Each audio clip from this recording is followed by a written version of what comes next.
It was my birthday recently, and one of the presents that I got from my best friends is this set of book-themed postcards.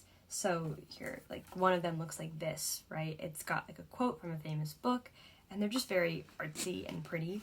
And I was over on Ariel Bassett's channel, and she had done book recommendations based on tarot card readings, and then also Books and Lala just does really cool book recommendations based on the word of the day for dictionary.com, or emojis and all these different kinds of things. And I got the idea that maybe I could try to draw a couple random cards from this and give book recommendations based on the cards.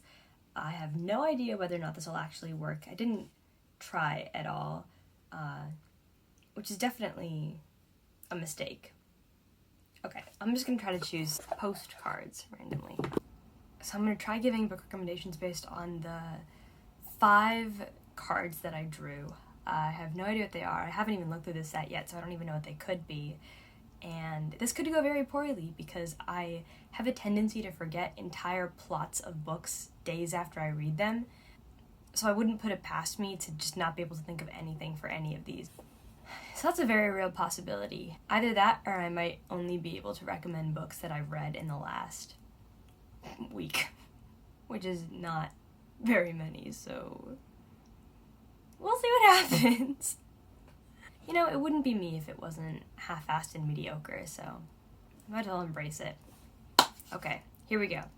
So, first card. None are more hopelessly enslaved than those who falsely believe they are free. For this, I'm going to recommend My Dark Vanessa, which is a book about a woman who's in her 30s who was in a relationship with her professor at boarding school when she was 15 years old.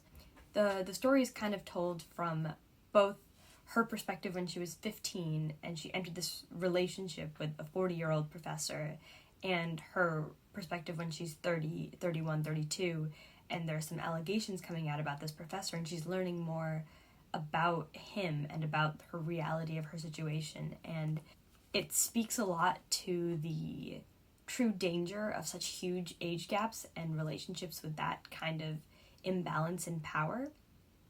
I think what's really heartbreaking about reading the book is watching her truly believe that she wasn't taken advantage of by a man who was almost 30 years older than her, and truly believing that she had free will and that she made those decisions for herself, even as we see the ways in which he manipulated her and tricked her.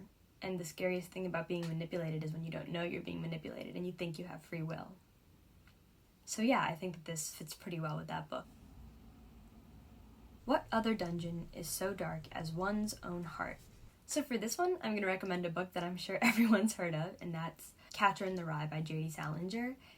If you don't know, Catcher in the Rye is a book about a high school age kid, and it doesn't really have a plot so much as it just follows him, and it's just a deep character study of the main character more than a super plot driven book. It's about the struggles he faces internally and the ways in which he views himself and the people around him, and I would say that fits this pretty well because it's a very introspective book while also not being very introspective, and you see the ways in which he's flawed and the ways in which he doesn't realize he's flawed, but also the ways in which he does realize he's flawed. So that's why I would put it with this postcard. Occasionally, words must serve to veil the facts.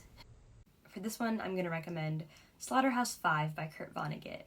SlaughterhouseFive follows a man who was a soldier in World War II and his post-traumatic stress following the war, but also with flashbacks to the war itself. The way in which Vonnegut uses language in this book is masterful, I think, and it's a super short book. The reason I chose this book specifically is the way in which Vonnegut portrays the atrocities of the war is by veiling the facts in a lot of ways, and the way in which the main character's PTSD manifests is by hiding the truth from himself. It's a cool book, it's a good book, and this would be what I'd recommend. If a triangle could speak, it would say that God is eminently triangular. So for this card, it makes me think of tribalism and the fact that people automatically assume that those who are like them are good and those who are unlike them are bad, even though there's no basis to it. And so I'm going to recommend The Help for this one. The Help is a book that follows a white journalist living in segregated southern U.S., I think maybe Alabama or Missouri or something like that. And it deals with racism, which inherently is just white people specifically assuming those who are like them are superior. So this idea of like, oh, you know, we just assume that the best is what we are, that God is what we look like. The book is about a time period in history where this idea was manifested to a very strong extent. Not the strongest it's ever been because it's post-slavery, but still to a very strong extent. And the ways in which we follow those who are like us, and the fact that it's a flaw to just believe the superiority of those who look like you. That was 4. Number 5. The Starry Heavens Above and the Moral Law Within. So, for this one, I'm actually going to recommend a series of books because the book that I'm thinking of most happens to be the 3rd book in this series, and that is The Stormlight Archive by Brandon Sanderson. So The Way of Kings is the first one, followed by Words of Radiance, followed by Oathbringer. And the book tackles a lot of issues of morality and what is right and wrong, and I don't know, just the line, the moral law within, it feels like a line I might have read out of the book, which is why I'm recommending it. And also the Starry Heavens and the moral law harken to the relationship between religion and morality, which is also a huge theme within the books. This specifically makes me think of Oathbringer, which I think is the one that tackles difficult moral questions the most and deals the most with a character's internal struggle. That's all I'll say. They are all over 1,000 pages, and there are 10 books total, of which only 3, soon to be 4, are out. It is a lot of books, but they are well worth the read, and I would highly recommend them.